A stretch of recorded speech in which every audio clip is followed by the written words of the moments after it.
Saudara, lalu mengapa kasus pencurian kian banyak yang menggunakan senjata? Kita bahas bersama dengan kriminolog Hanifah Hasna yang telah bergabung bersama kami di Kompas Petang. Selamat petang, Mbak Hanifah. Selamat petang, Mas Yasir. Mbak Hanifah, ini miris sekali ya dan tentu memprihatinkan begitu ya. Aksi kejahatan pencurian sekarang sudah berani banget begitu menggunakan senjata. Apa yang Anda baca dari hal ini? Iya, kalau kondisinya seperti ini berarti kita melihat dari apa yang digunakan, yaitu senjata api. Ketika banyak kejahatan menggunakan senjata api, berarti akses senjata ilegal sekarang semakin mudah, gitu ya. Dan jaringan pasar gelap mulai aktif sehingga para pelaku dengan mudah mendapatkan senjata ini. Selain itu, para pelaku kejahatan sepertinya mulai meningkatkan daya paksa terhadap korbannya sehingga dia membutuhkan benda-benda tertentu untuk menakut-nakuti, tidak hanya senjata tajam tetapi menggunakan senjata api. Ini yang harus menjadi perhatian dari penegak hukum, dari mana mereka mendapatkan senjata ini, karena bagaimanapun juga para penjahat itu mempelajari upaya-upaya terkait dengan kemudahan mereka untuk melaksanakan kejahatannya. Jadi bisa dikatakan ada dua faktor ya, dari internal pelaku sendiri yang memiliki keinginan lebih kuat dalam melakukan aksi kejahatan, dan eksternal tadi ya, senjata yang lebih gampang didapatkan oleh para pelaku begitu. Dari dua hal ini, hal mana yang harus diprioritaskan atau dua hal ini harus betul-betul diantisipasi oleh polisi secara bersamaan? Iya, karena bagaimanapun juga sekarang itu kan pengetahuannya itu semakin mudah, bahkan mendapatkan senjata itu juga semakin mudah. Mereka bisa merakit sendiri dengan tutorial dari yang ada di media sosial, atau mereka bisa membeli secara online. Di samping itu, karena ada kebocoran senjata yang terdapat di institusi tertentu, sehingga ini memudahkan para pelaku itu untuk mendapatkan senjata ini untuk melakukan kekerasannya. Demikian, Mas. Kalau dari hemat Anda, dari kasus ini, dari mana pelaku akhirnya mendapatkan senjata tersebut?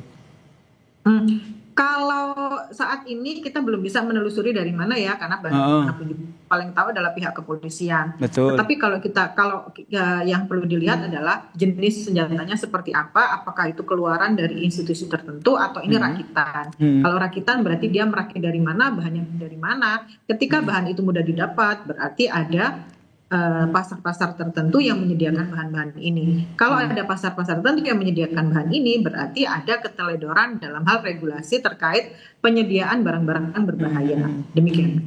Untuk penelusuran dari polisi, siapa sebenarnya yang menyetok senjata, seperti kata Anda tadi sudah dijual bebas gitu di pasaran, apakah lebih sulit bahan-bahan untuk merakit senjata itu? Oke. Kalau lebih sulit merakit senjata ini sebetulnya kan mereka sudah mempelajari. Entah mereka ada yang mengajarinya dari tempat lain, misalnya ada residivis yang awalnya mereka sudah mempunyai ilmu ini, atau mereka melihat dari tutorial-tutorial tertentu. Tapi ada hal yang lain, mungkin ada dari penyelundupan. Kalau penyelundupan ini kan mungkin dari tempat-tempat lain yang biasanya digunakan penjahat, misalnya dari GAM kalau yang zaman dulu ya. Kalau sekarang apakah dari daerah-daerah lain yang terbiasa menggunakan senjata ini, sehingga ini dibawa ke tempat yang lebih umum dan tempat yang lebih besar, maksudnya di kota gitu ya, untuk kejahatan-kejahatan jalanan, sehingga ini dikopi oleh para penjahat lain untuk melakukan kejahatan. Tentu saja adalah bagaimana menelusuri dari penyedok senjata ini ya. Kalau menurut hemat Anda sebagai kriminolog, apa yang harus dilakukan oleh Polri begitu sehingga betul-betul bisa mencegah akses para pelaku kejahatan ini untuk mendapatkan baik senjata rakitan maupun non rakitan? Oke, kalau kita mencegah sebetulnya kita harus tahu ya arusnya dari mana. Kalau arusnya dari mana kan kita harus mengetahui informasi dari pelaku itu sendiri. Mereka dapat dari mana. Kalau mereka, cara-cara menelusurinya kan bagaimana mereka berkomunikasi dengan pemasok senjata itu, atau dia selama ini mengakses apa gitu ya untuk mendapatkan ilmu. Jadi kalau kita sudah melihat di handphone atau di media atau alat-alat yang dia gunakan, kita jadi tahu dari mana arus senjata ini diperoleh. Kalau itu sudah diperoleh, berarti kita stopnya dari situ. Demikian, secara sederhananya seperti itu. Secara sederhananya seperti itu ya. Tadi selain dari faktor eksternal, tadi juga dari internal, dari pelaku kejahatan itu sendiri. Anda melihat ada pergeseran fenomena kah ataupun hal seperti apa sehingga kejahatan seperti pencurian yang disertai dengan membawa senjata tajam ataupun senjata api ini kian marak? Oke, sebetulnya begini Mas, kejahatan itu dipelajari. Kalau di kriminologi disebut dengan differential association, bahwa setiap orang yang berpotensi melakukan kejahatan, pasti dia akan melakukan kejahatan yang paling cepat dan paling menguntungkan. Ketika dia mencari kejahatan yang paling menguntungkan, berarti dia harus punya sumber daya yang tepat bagi dirinya sendiri dan dia memilih korbannya sesuai dengan kemampuan dia. Selain itu, mereka juga mengukur bagaimana tingkat kesulitan dengan pengamanan dirinya sendiri. Kalau yang saya lihat, semua orang atau semua penjahat ini mencari cara paling mudah. Nah, cara paling mudah itu dengan mempelajari semuanya. Kalau dengan menggunakan tangan kosong, itu kemungkinan ketahuannya lebih cepat. Tapi kalau menggunakan senjata api, cara dia menguasai korban itu menjadi semakin besar. Karena dengan membawa senjata api tanpa meletuskan, sebetulnya korban itu sudah sangat ketakutan.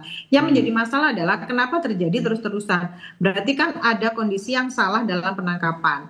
Kalau saya lihat, meningkatkan hukuman itu tidak lebih efektif dari memastikan bahwa pelaku itu tertangkap. Karena ketika pelaku itu tertangkap dan disampaikan kepada media, disampaikan ke masyarakat, itu memberikan efek jerah tersendiri terhadap orang-orang yang ada kemungkinan akan melakukan. Dan ini yang sebetulnya menjadi efektif dalam pemberantasan. Tetapi kalau tidak ada penangkapan yang tetap hanya menaikkan hukuman, tapi tidak melakukan penangkapan, sebetulnya ini yang membuat celah bagi pelaku kejahatan untuk meneruskan kejahatan ini lagi.